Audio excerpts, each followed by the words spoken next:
చిన్నోడా, అందరూ ఎలా ఉన్నారు? బాగున్నారు కదా?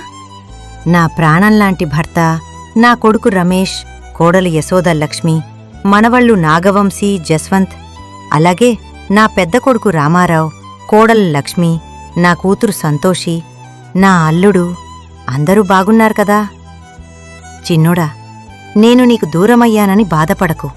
నేను ఎప్పుడూ నీ కష్టంలో సుఖంలో నీ పక్కనే ఉంటాను.